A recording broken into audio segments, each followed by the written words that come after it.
Bismillahirrahmanirrahim. Assalamualaikum warahmatullahi wabarakatuh. Alhamdulillahirabbil alamin wa bihi nasta'inu ala umuri dunya waddin wassalatu wassalamu ala asrofil anbiya'i wal mursalin wa ala alihi wa sahbihi ajmain amma ba'du.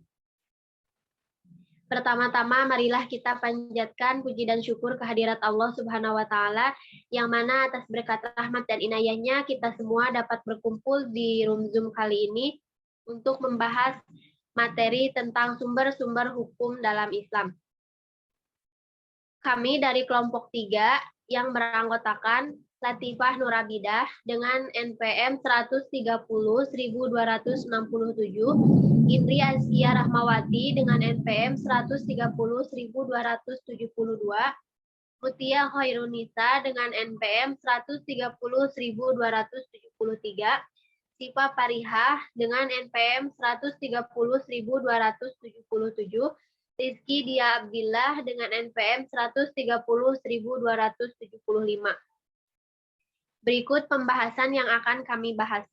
1. Al-Quran sumber hukum Islam yang terdiri dari pengertian Al-Quran, kedudukan Al-Quran sebagai sumber hukum Islam, kandungan hukum dalam Al-Quran, akhlak atau budi pekerti.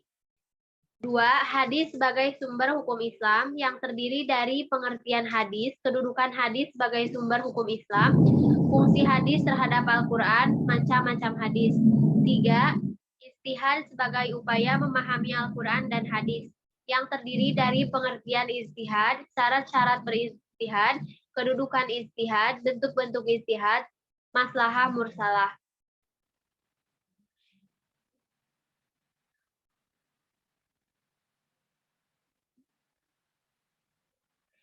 Al-Quran sumber hukum Islam. Sumber hukum Islam artinya sesuatu yang menjadi pokok dari ajaran Islam. Sumber hukum Islam bersifat dinamis, benar dan mutlak, serta tidak pernah mengalami kemandegan, kefanaan, atau kehancuran. Apapun yang menjadi hukum Islam yaitu Al-Quran, hadis, dan ijtihad. Pengertian Al-Quran. Secara bahasa, Al-Quran artinya bacaan, yaitu bacaan bagi orang-orang yang beriman. Bagi umat Islam, membaca Al-Quran merupakan ibadah. Dari segi istilah, Al-Quran adalah kalamullah yang diturunkan kepada Nabi Muhammad SAW. Adapun sebagaimana yang dijelaskan dalam Quran surat Al-Isra ayat 9, Bismillahirrahmanirrahim. Inna hadal Qur'ana yahdi lillati hiya aqwam wa yubashshirul mu'minin. Wa yubashshirul mu'minina alladina ya'maluna sholihati anna lahum ajran kabira. Yang artinya, sungguh Al-Quran ini memberikan petunjuk ke jalan yang paling lurus dan memberi kabar gembira kepada orang mukmin yang mengerjakan kebajikan bahwa mereka akan mendapat pahala yang besar. Quran surat Al-Isra ayat 9. Untuk slide selanjutnya yaitu akan dibacakan oleh Latifah. Kepada Latifah, waktu dan layar saya persilahkan. Kedudukan Al-Quran. Al-Quran merupakan sumber hukum yang pertama dalam Islam sehingga semua penyelesaian persoalan harus merujuk dan berpedoman kepadanya. Al-Quran akan membimbing manusia ke jalan yang benar. Al-Quran sebagai asyifa merupakan obat penawar yang dapat menenangkan dan menenteramkan batin. Al-Quran sebagai Al-Furqan merupakan sumber hukum yang dapat membedakan antara hak yang batil, antara yang hak dan batil. Sebagaimana firman Allah dalam surat An-Nisa ayat 105. A'udzu billahi minasyaitonir rajim. Bismillahirrahmanirrahim. Inna anzalna ilaikal kitaba bil haqqi litahkuma bainan nasi bima araqallah wa la taqul lil kha'inina khasima. Yang artinya, sungguh kami telah menurunkan kitab Al-Quran kepadamu Muhammad membawa kebenaran, agar engkau mengadili antara manusia dan apa yang telah diajarkan Allah kepadamu. Dan janganlah engkau menjadi penentang orang yang tidak bersalah karena membela orang yang jahat, orang yang berkhianat. Quran Surat An-Nisa ayat 105.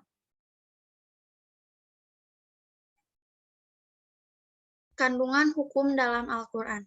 1. Akidah, keimanan. Akidah atau keimanan merupakan keyakinan yang menempel kuat di dalam hati manusia. Akidah mempunyai hubungan dengan keimanan terhadap hal-hal yang gaib yang terangkum dalam rukun iman. 1. Iman kepada Allah Subhanahu wa Ta'ala. 2. Iman kepada malaikat. 3. Iman kepada kitab suci. 4. Iman kepada para rasul. 5. Iman kepada hari kiamat. 6. Iman kepada qada dan qadar. 2. Syariah atau ibadah. Ibadah yang berhubungan dengan sesama makhluknya yang disebut ibadah ghairu mahdah, dan ilmu yang mempelajari tata cara ibadah disebut ilmu fikih. 1. Hukum ibadah. Hukum ibadah ini mengatur apa yang harus dilakukan oleh orang-orang muslim, seperti sholat, haji, zakat, puasa, dan lain sebagainya. 2. Hukum muamalah.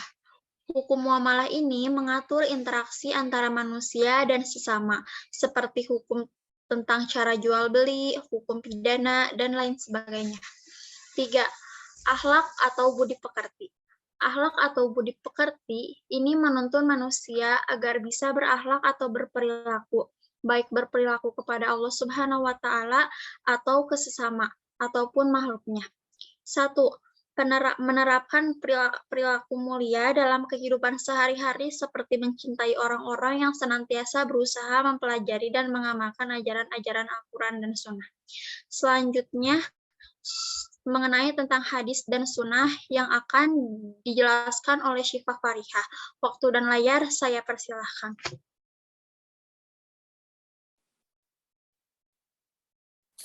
Hadis sebagai sumber Islam. Pengertian hadis menurut para ahli, hadis identik dengan sunnah, yaitu segala perkataan, perbuatan, takrir atau disebut dengan ketetapan, sifat keadaan, tabiat atau watak, dan siroh atau perjalanan hidup Nabi Muhammad SAW, baik yang berkaitan dengan masalah hukum maupun tidak.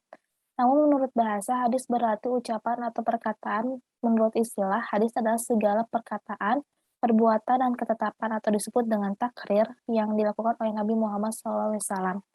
Hadis dalam arti perkataan atau ucapan Rasulullah SAW terdiri atas beberapa bagian. Yang pertama ada sanad, yaitu sekelompok orang atau seseorang yang menyampaikan hadis dari Rasulullah SAW sampai kepada kita sekarang ini.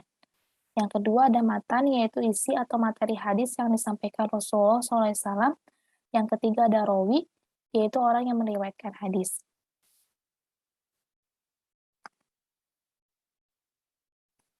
Nah, selanjutnya ada kedudukan hadis sebagai sumber hukum Islam. Sebagai sumber hukum Islam, kedudukan hadis setingkat di bawah Al-Quran. Allah berfirman dalam surat Al-Hasr ayat 7. A'udzu billahi minasyaitonir rajim. Bismillahirrahmanirrahim. Ma'afa Allahu ala rasulihi min ahlil qura walillahi walil rasuli walidi quraba wal yatama wal masakini wabanis subili kaifa la yakuna dulata baina a'diyai minkum wa ma atakumur rasulu fahudahu wa ma nahakum anahu fantahum wattaqullah innallaha syadidul iqab. Artinya, harta rampasan fai dari mereka yang diberikan Allah kepada Rasulnya yang berasal dari penduduk beberapa negeri adalah untuk Allah, Rasul, kerabat atau disebut dengan Rasul, anak-anak yatim, orang-orang miskin, dan orang-orang yang dalam perjalanan. Agar harta itu jangan hartanya berada di antara orang-orang yang kaya, saja di antara kamu apa yang diberikan Rasul kepadamu maka terimalah, dan apa yang dilarangnya bagimu maka tinggalkanlah, dan bertawakallah kepada Allah, sungguh Allah sangat keras hukumannya. Fungsi hadis terhadap Al-Quran. Fungsi hadis terhadap Al-Quran dapat dikelompokkan sebagai berikut. Yang pertama adalah menjelaskan ayat-ayat Al-Quran yang bersifat umum. Contohnya dalam Al-Quran terdapat ayat tentang sholat, yaitu tersebut dijelaskan oleh hadis sebagai berikut. Sholatlah kamu sebagaimana aku sholat. Yang kedua, memperkuat pernyataan yang ada dalam Al-Quran, contohnya dalam Al-Quran dan ayat sebagai berikut, barang siapa di antara kamu yang melihat bulan maka berpuasalah. Ayat tersebut diperkuat oleh hadis Rasulullah sebagai berikut, berpuasalah karena melihat bulan dan berbukalah karena melihat bulan. Yang ketiga, menerapkan hukum atau aturan yang tidak disebabkan secara zohir dalam Al-Quran. Yang keempat, menerangkan maksud dan tujuan ayat. Contohnya dalam surat At-Taubah ayat 34 dikatakan, wallazina yaknizuna dahaba wal fiddata wala yunfiqunaha fi sabilillahi fabashshirhum bi'adzabin alim. Nah, selanjutnya macam-macam hadis yang akan dibacakan oleh Saudari Mutia. Waktu dan ayo saya persilahkan. Selanjutnya, macam-macam hadis diriwayatkan dari segi banyak sedikitnya orang meriwayatkan atau perawi. Hadis dibagi menjadi 3. Yang pertama, hadis mutawatir, yaitu hadis yang diriwayatkan oleh banyak sahabat, kemudian diteruskan oleh generasi berikutnya yang tidak memungkinkan mereka sepakat untuk berdusta. Kedua, hadis masyhur adalah hadis yang diriwayatkan oleh 2 orang sahabat atau lebih yang tidak mencapai derajat mutawatir. Namun setelah itu tersebar dan diriwayatkan oleh sekian banyak tabi'in yang mencapai derajat mutawatir.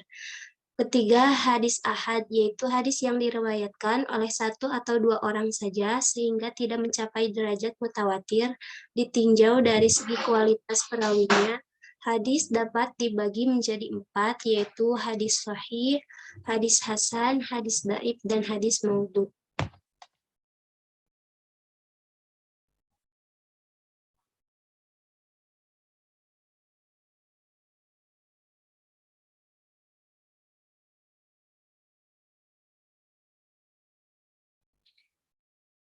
Ijtihad sebagai upaya memahami Al-Quran dan hadis. Pengertian ijtihad secara terminologi adalah penelitian dan pemikiran untuk mendapatkan sesuatu yang terdapat pada kitabullah atau syara, dan sunnah Rasul atau yang lainnya untuk memperoleh nas yang ma'ku agar maksud dan tujuan umum dari hikmah syariah yang terkenal dengan maslahat. Syarat-syarat berijtihad: 1. Mujtahid haruslah memiliki pengetahuan yang luas tentang asbabun nuzul ayat Al-Quran dan hadis beserta seluk-beluk dan tafsir-tafsirnya. Kedua, mujtahid perlu mengetahui dan memahami kesepakatan yang telah dilakukan ulama atau mujtahid sebelumnya dalam menetapkan hukum Islam. Ketiga, mujtahid haruslah memahami ilmu fikih dan kaidah-kaidah dalam agama Islam.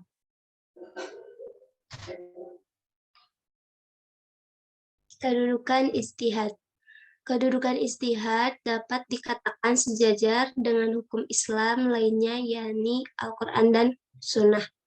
Fungsi ijtihad sendiri di dalam Islam yaitu fungsi ijtihad ar-ruju, mengembalikan ajaran-ajaran Islam kepada Al-Quran dan Sunnah dari segala interpretasi yang kurang relevan.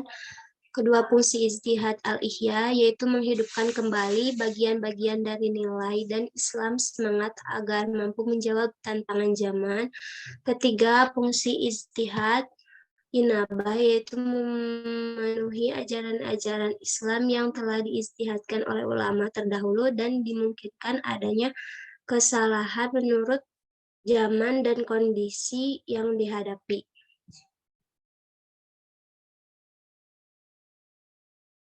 Dan yang terakhir, bentuk-bentuk ijtihad.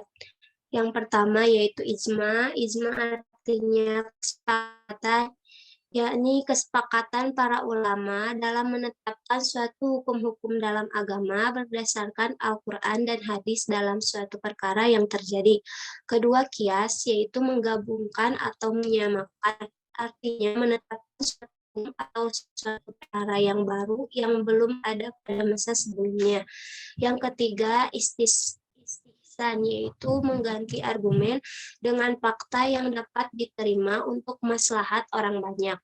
Maslahah mursalah. 1. Sujud jariyah adalah tindakan memutuskan suatu yang mubah menjadi makruh atau haram demi kepentingan umat.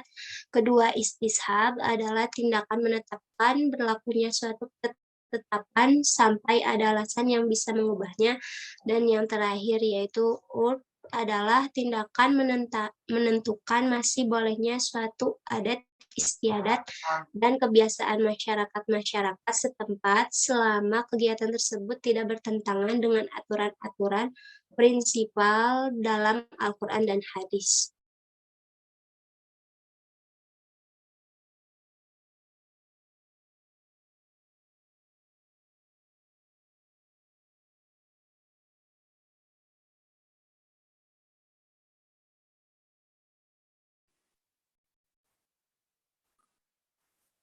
Mungkin cukup sekian dari kelompok 3.